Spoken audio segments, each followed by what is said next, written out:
on my pillow, leave the winter on the ground. I wake up lonely. Великая сила искусства. Автор Айя, соавтор Адорада.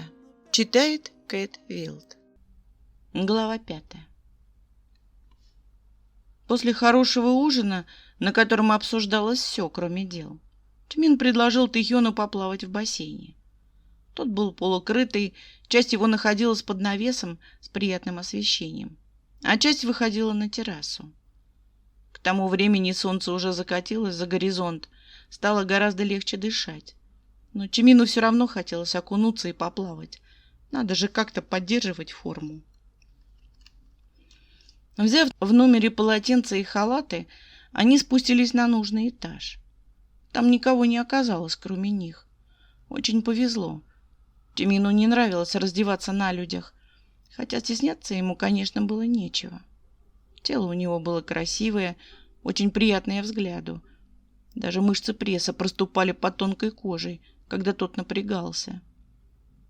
Чимин осторожно потрогал воду кончиками пальцев, а потом нырнул туда чуть ли не с разбега и вынырнул едва ли не со стоном, полным блаженства. Но не любил он жару, в которую дышать-то трудно. Тэхён посматривал на него со слабой улыбкой. Всегда приятно, когда кому-то рядом хорошо. Но сам плавал скорее как спортсмен, сосредоточенно, размашистым брасом от бортика к бортику, не отвлекаясь на брызги и веселую возню в воде. «Можем заказать что-нибудь выпить в номер», — успел предложить Чимин до момента, как их стало трое. В зал с бассейном вошла весьма заметная длинноногая американка. Сняла халат, демонстрируя аппетитную фигуру в слитном красном купальнике. Подвязала длинные каштановые волосы в высокий хвост и медленно зашла в воду. «Добрый вечер», — поприветствовал вежливый Чимин. Ему уже хотелось вылезти, но что-то он даже замешкался.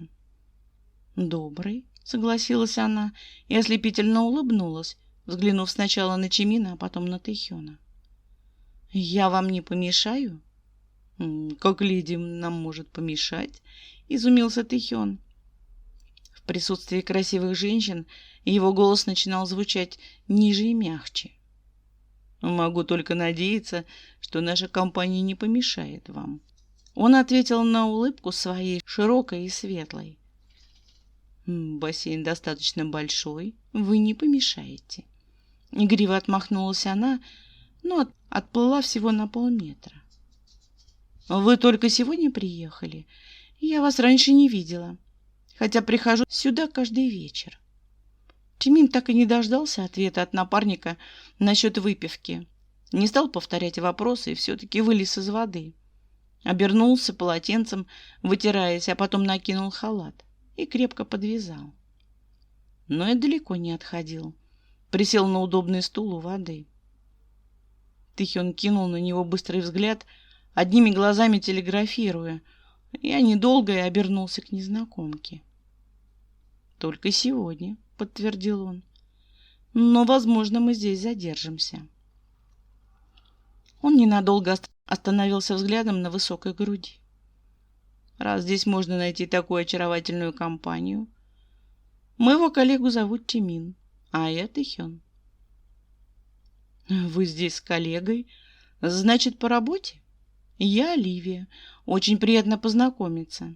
И я тоже по работе. Можно сказать, потому что мне кажется, что я здесь уже живу». Она рассмеялась. «Я зоолог. Мы изучаем популяцию местных краснобрюхих черепах уже почти полгода. А вы чем занимаетесь, Тэхён?» Чимин, до которого доносилась их беседа, почти присвистнул. «Красивая, да, это он тоже заметил. Девушка-зоолог? Может, ему стоило отправиться на ресепшн и спросить, есть ли у них свободный номер для него одного?» «Мы консультанты в области искусства», — обтекаемо сказал Тэхён. «Ничего не знаю про краснобрюхих черепах, Оливия. Расскажете? Это, наверное, очень интересно». Он подплыл чуть ближе, с удовольствием глядя на девушку. «Скорее печально», — вздохнула она. «Гнездование в этом году прошло весьма успешно, но ведь все равно под угрозой. У лабамских черепах слишком много врагов. Аллигаторы, вороны, рыбаки, потому что черепахи обитают в реках, полных рыбы. Мы пытаемся спасти их вид, заодно изучаем. День за днем обследуем гнездовье, ведем переписи, наблюдения. Надеюсь, ваша работа интереснее моей». Пока они там обсуждали работу, Чимин все-таки поднялся и ненадолго удалился. Сходил до ближайшего бара. Удачно, что тот оказался на том же этаже, неподалеку, так как бар при бассейне уже был закрыт. Попросил бутылку красного сухого вина и 2 бокала. Там в баре он решил не возвращаться обратно. Может быть, он тоже был хорошим другом, потому что не стал вмешиваться в интересную беседу для двоих. Оставил Тэхёну на столе записку через официанта, который принес им вино. «Буду в номере, если что. Сообщи, прогуляюсь куда-нибудь». Но почему-то эта ситуация его расстроила. Тэхён явился примерно через час, довольный и сияющий. «Ты быстро ушел». Он нашел Чимина в небольшой гостиной между спальнями. «Мы с Оливией договорились завтра вечером поиграть в бильярд. Навряд ли мы уже завтра уедем. Спасибо за вино, оно было кстати. Может, возьмем еще бутылочку в номер?» Чимин уже успел слегка накидаться в одиночестве. Конечно, виски, чем же еще? «Не хотел вам мешать», — дернул плечами, не отрываясь от экрана телевизора. «Да, я тоже думаю, что завтра не уедем, так что поиграете». Странное чувство, которое только-только рассеялось, вернулось в 100-кратном размере. Тэхён увидел пустатый бокал рядом с ним и с сожалением вздохнул. «Выпивка отменяется», — резюмировал он. «Один я бутылку вина не выпью. Тебе не мешать?» «Я могу налить тебе виски», — предложил Чимин, потянувшись к бутылке. «И ты мне не мешаешь. Может быть, я просто завидую, что ты можешь так легко познакомиться с девушкой и построить с ней какие-то планы. У меня это не в первый раз. Я давно работаю с кем-то, даже с Намджуном такое было, когда он с бывшей женой познакомился. Мы были втроем. Мне просто приходится уходить в сторону и не отсвечивать. Но мне всегда почему-то неприятно это делать. Не принимай на свой счет. Я не злюсь на тебя. Ты нормальный, здоровый мужчина, и я все понимаю». Тэхён знал, что мешать красное вино с виски — смертельный номер, но согласно кивнул. «Налей». Он сел на другой край дивана, обернулся к напарнику, отсалютовал ему поданным бокалом. Это же просто ни к чему не обязывающее знакомство. Поговорили, поплавали, выпили вина, послушали цикад. Просто приятно провели вечер. Ты бы не помешал нам. «Весьма романтичный вечер», — поспорил Чимин. «И еще неизвестно, что будет завтра после игры. Я же видел, как вы друг другу улыбались. Не нужно оправдываться, Тэхён. Я же сказал, что все понимаю». «До вчерашнего не дотягивает», — не согласился тот. «Океан, луна, приятная беседа, виски. Каждое слово звучит круче. Но я не оправдываюсь. Знаю, что я общительный и могу завести беседу с кем угодно». «У меня-то нет таких ног», — фыркнул Чимин в ответ на такое сравнение вечеров. «Не то чтобы я хотел, чтобы они у меня были. Не пойми меня неправильно. У меня с девушками не складывается никакого общения, ты же знаешь». «Попробуй абстрагироваться от того, что они девушки», — серьезно посоветовал Тэхён. «Может, если будешь видеть в них не хищниц, заманивающих тебя французскими сливками, а просто людей, тебе будет проще выстроить общение. Ну и ноги у Оливии, конечно, бесподобные. Но на тебя смотреть тоже весьма приятно», — фыркнул он.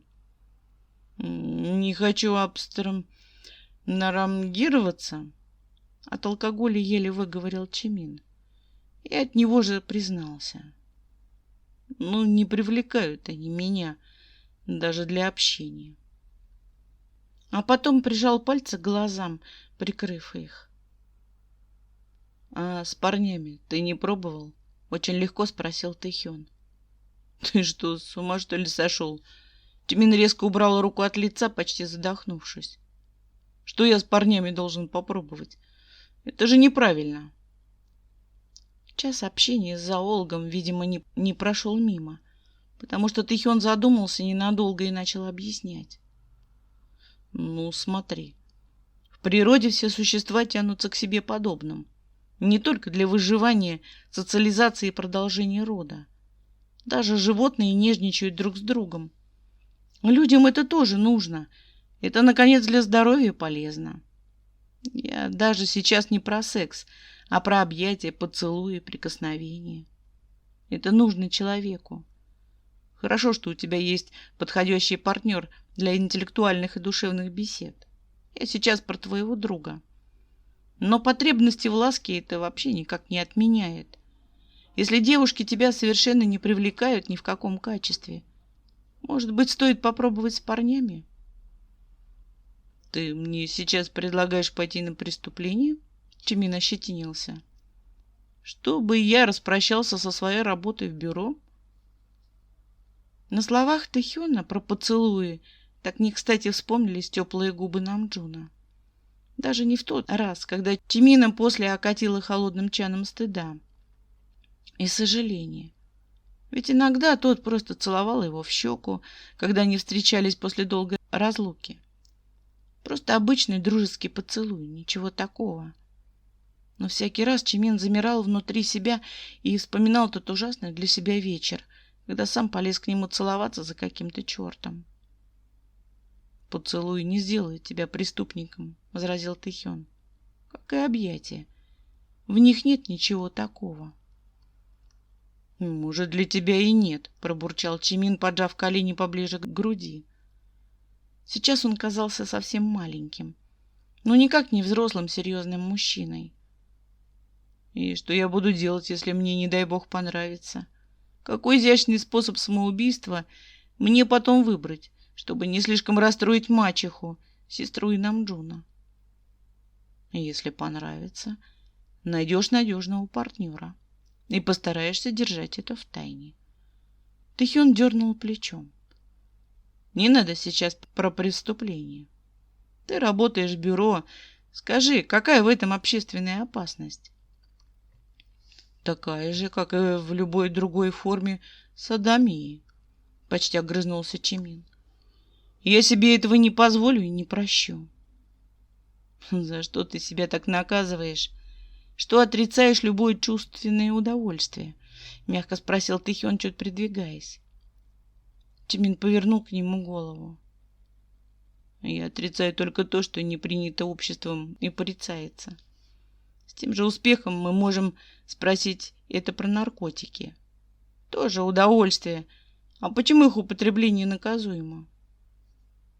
«Давай честно», — предложил Тэхён. «Ты отрицаешь секс до свадьбы. Но с учетом того, как ты сторонишься любой девушки, будет чудо, если однажды до этой свадьбы дойдет дело. Ты отрицаешь связь с мужчинами, потому что это тоже не принято. Тебе вообще не хочется никакой ласки». А оказалось, не так уж и много он и выпил, чтобы задавать коллеге такие вопросы. Нет, не хочется. Честно, не получилось. Чимин и сам это признал, вновь отвернувшись к экрану. Картинку, на которую уже вообще не воспринимал. Это не страшно, если я проживу всю жизнь без этого. 32 года прожил, а сколько мне еще осталось? Столько же точно проживу. Не верю. Тэхён переходил все границы и сам это понимал. Дай мне 2 часа, и я камни на камне не оставлю от твоей аргументации. Чимин еще не устал вертеть головой, хотя в ней как-то и без того что-то плясало. И что ты собрался делать в эти 2 часа? Ничего криминального, пообещал Тэхён неожиданно низко и бархатно. Подержу тебя в руках, поглажу, поцелую. Раздевать не буду, если ты этого боишься. Только попробуй, я тебе голову откушу, задеревенел Чимин, выпрямив ноги перед этим. Несмотря на то, что ты мне нравишься, как напарник и человек, это просто слишком. Нам же еще работать. Сходи эту Оливию, подержи в руках и поцелуй. Это уже почти истерично получилось. Ты мне нравишься, как напарник и человек, мягко подтвердил Тэхён. Я не завожу романов на работе. Это мой принцип. Я же не в постель тебя тащу, Чимини. Неужели вы с друзьями не смотрите телевизор в обнимку, не лежите на коленях друг друга, не разминаете плечи после тяжелой тренировки? Нет, у нас так не принято. Чимин все еще был напряжен, словно ожидал нападения. К тому же я не люблю, когда меня трогают, напомнил он в очередной раз. Без предупреждения, напомнил Тэхён. Так ты сказал. Предупреждаю, Чимин. Он улыбнулся озорно и нежно и мягко опустился на диван, укладывая взлохмаченную голову на бедро Чимина. Так, наверное, чувствовал себя первобытный человек, на чьи колени внезапно прилегла приблудившаяся и прикормленная кошка. Чимин замер. На лице ненадолго застыло удивление и тотальное непонимание. Что ему с этим существом делать? Но голову Тэхёна он не снял, конечно, даже не тронул. Сказал бы, что тебе просто хотелось прилечь. Я бы освободил тебе диван и перешел в кресло, прошептал наконец, когда вообще вспомнил, что это существо разговаривает. А мне хотелось на теплое, почти капризно протянул Тэхён. Он бы предпочел сделать наоборот. Но кажется, если бы он протянул руку к Чимину, тот бы запаниковал. Он подул на падающую на лицо челку и попросил невинно. Ты не мог бы поправить волосы? У тебя что, руки отсохли? Буркнул Чимин.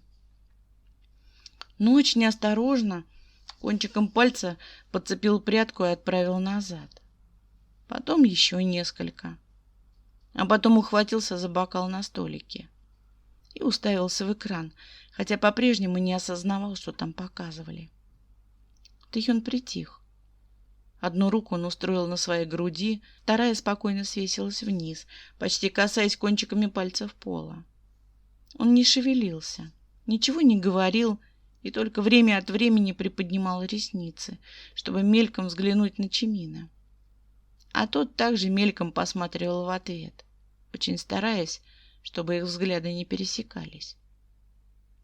Чимин смотрел не только на его лицо, но и на пряди волос, на красивую мужскую шею и ключицы в вырезе халата, на чертовы длинные ноги Тэхёна, его пальцы на груди.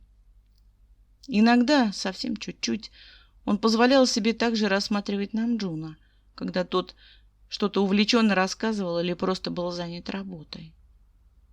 Чимин смотрел и впитывал, а потом надеялся, что ему не приснится что-нибудь эдакое с участием этих рук и плеч, после чего он будет долго-долго отмокать в душе на утро и стараться забыть действительно страшный для себя сон.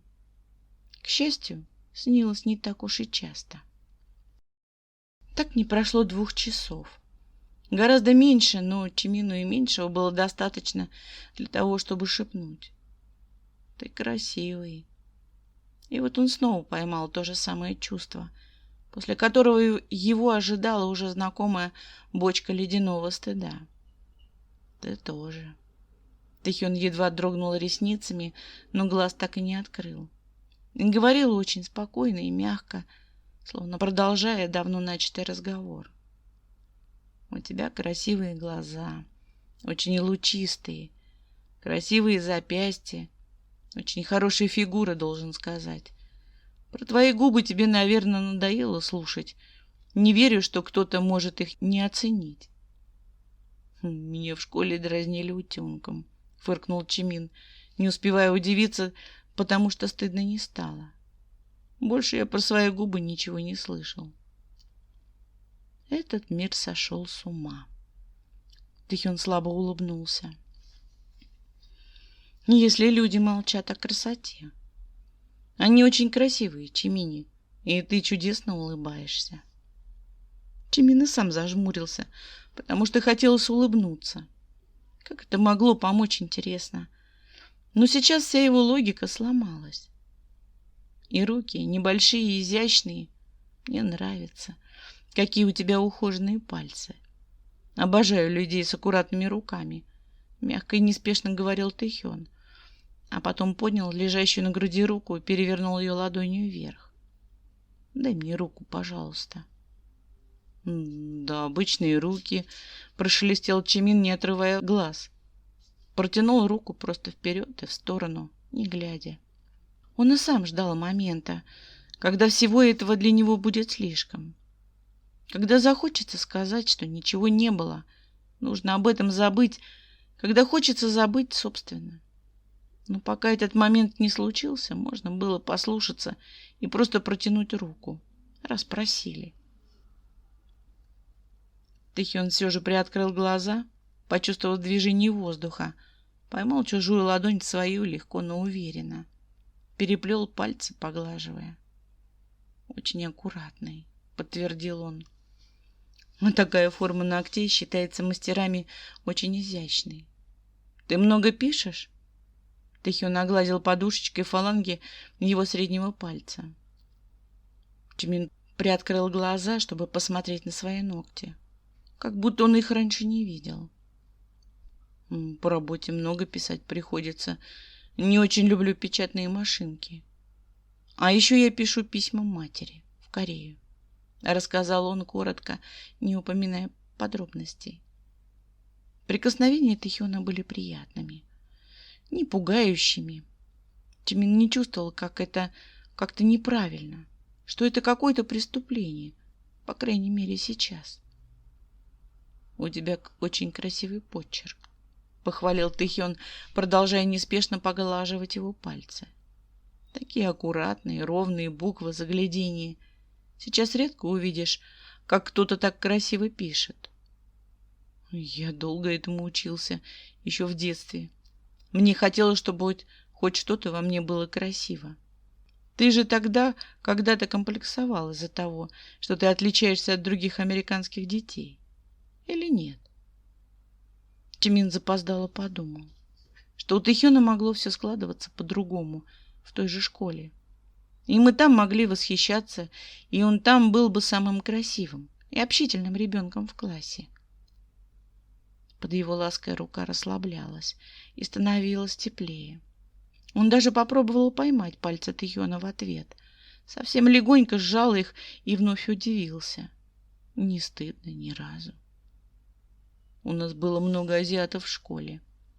Тэхён довольно выдохнул от прикосновения Чимина. Знаешь, из-за чего я комплексовал? У нас в соседнем доме жила семья выходцев с северо-востока Китая. 3 мальчишек, и все выше меня. Представляешь, сколько я провисел на турнике, чтобы вытянуться. И я не знаю, конечно, каким ты был в детстве, но сейчас тебе красивого не только почерк. Он притянул к себе сплетенные пальцы и легонько, едва ощутимо коснулся губами подушечек пальцев Чимина. Ты весь очень красивый, сказал он прямо в ладонь, прежде чем коротко поцеловать и ее. Чимину было это знакомо. В смысле комплексы по поводу роста он хотел рассказать Тэхёну о том, как пытался пробиться в школьную баскетбольную команду. Над ним только посмеялись. А ему казалось, что чем больше он будет подпрыгивать с мячом до кольца, то тем больше шансов, что вырастет. Поэтому он тренировался в зале один, когда была такая возможность. В команду его так и не взяли. Он не слишком вырос, зато в баскетбол играл сейчас довольно неплохо, что демонстрировал на любительских играх среди сотрудников бюро. Рассказать этого сейчас Чимин просто не успел, потому что от касания губ Тэхёна к пальцам Чимина обдало, но не ледяным стыдом, а чем-то горячительным, как будто ему снова 6, и он выпил кружку виски залпом. Вот те же ощущения, которые он сейчас резко вспомнил. Сказать при этом ничего было нельзя, только охнуть. Третий короткий поцелуй достался запястью с внутренней стороны. Тэхён задержал губы, впитывая ими стук чужого сердца. Не опустил ладонь Чимина себе на щеку. Вернул свою руку на грудь, спокойную и расслабленную. «Очень красивый и очень нежный», — бархатно повторил он. «Мне не по себе», — сдавленно признался Чимин, отнимая руку от его лица, но осторожно, не отдернув. «Нам нужно прекратить и пойти спать. Мы занимаемся какими-то глупыми вещами. Потом будет очень стыдно и, может быть, даже тяжело с тобой работать». Он сопротивлялся изо всех сил, но почему-то не уходил и не спихивал Тэхёна с колен. Все это просто неправильно. «Мы делаем почти то же, что и вчера», — мягко возразил Тэхён, не сдвигаясь с места. «Отдыхаем, пьем и беседуем. Чего тебе стыдиться? Что в этом неправильного?» Он поднял взгляд на лицо Чимина и спросил. «Мне сейчас уйти? Ты правда этого хочешь?» «Я не знаю», — выдохнул тот, жмурясь. Прикусил губу, чтобы не ответить о том, что вчера Тэхён не целовал его руки. Поэтому все было нормально. Вчера Чимину было хорошо и приятно. Сегодня непривычно, будоражаще, странно, неправильно и приятно. Тэхён потянулся вверх, садясь на диване, и снова откинул голову. На этот раз на плечо Чимина. Провел подушечкой большого пальца по его прикушенной губе. Ответное движение вышло порывистым. Чимин ухватился за его руку неожиданно крепко. Зафиксировал, но прижал к ладони не губами, а лбом, головой, которая была готова взорваться от невозможности определиться, продолжать все это или нет. А потом замычала, вновь кусая губы.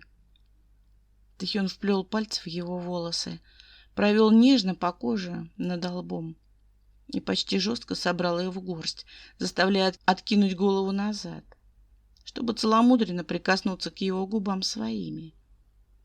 «Тэхён!» — выкрикнул Чимин в них, едва подавшись назад. Снова ухватил его за руку, перехватил ее и сам внезапно уткнулся в плечо. Хотелось сбежать с этого дивана, из этой гостиной, из этой Алабамы, может быть, даже из этой Америки, куда-нибудь подальше, где его не достанут воспоминания о том, что он только что испытал. Это слишком для меня», — сдавленно произнес Чимин, прижимаясь к Тэхёну. Рука подрагивала. Да весь он подрагивал. Тэхён весь как-то вывернулся, подхватил его и усадил к себе на колени, не разрывая объятия. «Все-все», — прошептал он. «Все, Чимини, милый, больше не буду». Он широкой ладонью гладил Чимина по спине, простыми, успокаивающими движениями, позволяя тому держаться за вторую руку. Чимин прижался уже к его лбу, куда ткнулся, там и замер. «Пожалуйста, давай никогда не будем этого обсуждать. Никогда к этому не вернемся. Этого просто не было. Ничего этого. Это кому-то приснилось, а может, и вообще не происходило. Это так неправильно. Господи, Тэхён, что мне с этим делать?» После долгой безудержной скороговорки последовал мучительно тяжкий выдох. «Скажи мне, что ты чувствуешь?» — мягко спросил Тэхён. «Скажи мне, Чимин». Как же это можно передать? Какими словами? Я не знаю таких слов. Чимин отпустил его руку и удержался обеими за спинку дивана. Хорошо, что не за плечи Тэхёна. А то вполне мог бы сделать ему больно даже такой сильной хваткой своих аккуратных пальцев. Я чувствую то, что не могу объяснить. То, с чем я не могу справиться. Тебе не нужно справляться с этим одному, шепнул Тэхён. Я ведь рядом. Давай, Чимин, расскажи мне. Ты охрененно умный, у тебя обширный словарный запас. И все слова ты знаешь. Не думай. Расскажи мне, что ты чувствуешь, а не думаешь. Как будто я сейчас умру. Это последнее, что пронеслось в голове Чимина перед тем, как он сам поцеловал Тэхёна в губы. Хотя скорее просто приник к ним и замер. Словно и правда умер, отключился, сделал дважды страшную ошибку. Наступил на те же самые грабли.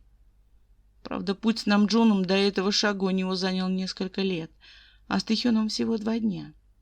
И это тоже было страшно, смертельно. Тэхён ответил сразу же, не задумываясь. Крепче обнял Чимина за спину, создавая надежный кокон из своих рук. И ответил.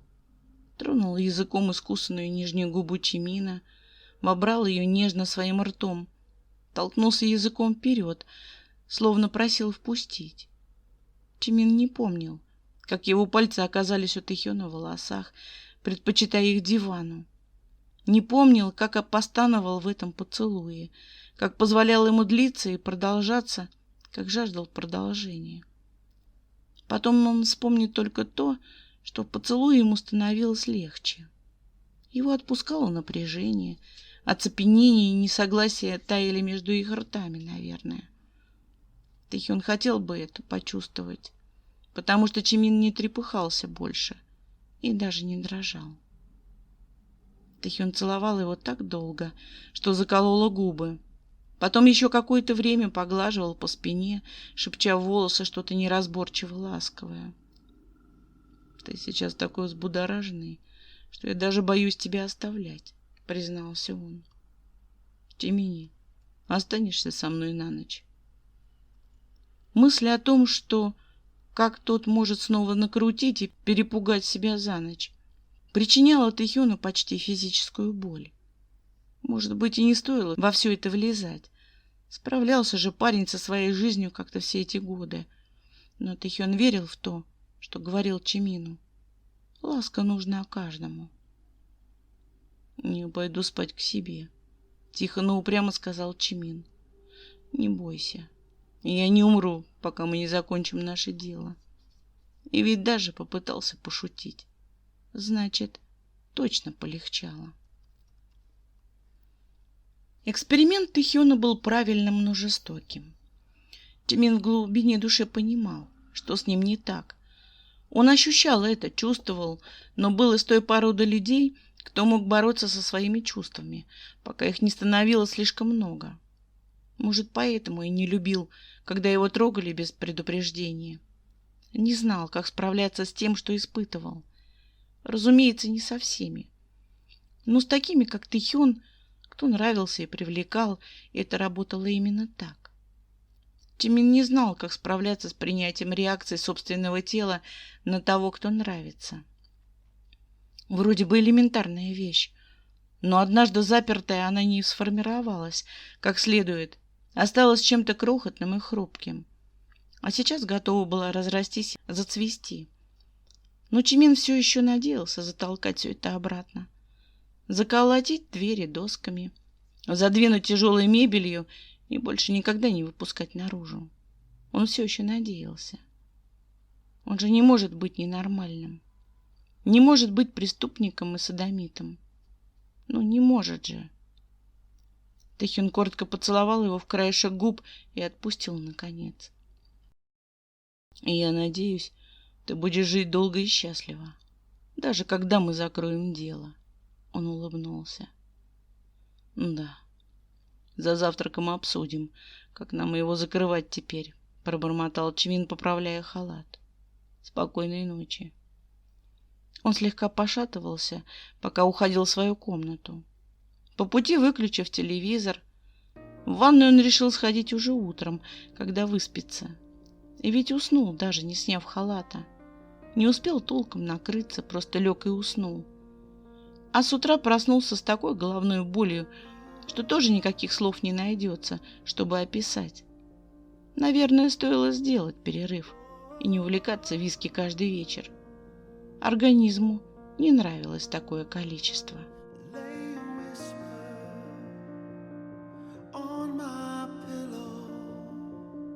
Leave the winter on the ground. I wake up lonely. There's air of silence in the bedroom and all around. Touch me now. I close my eyes and dream away. It must have been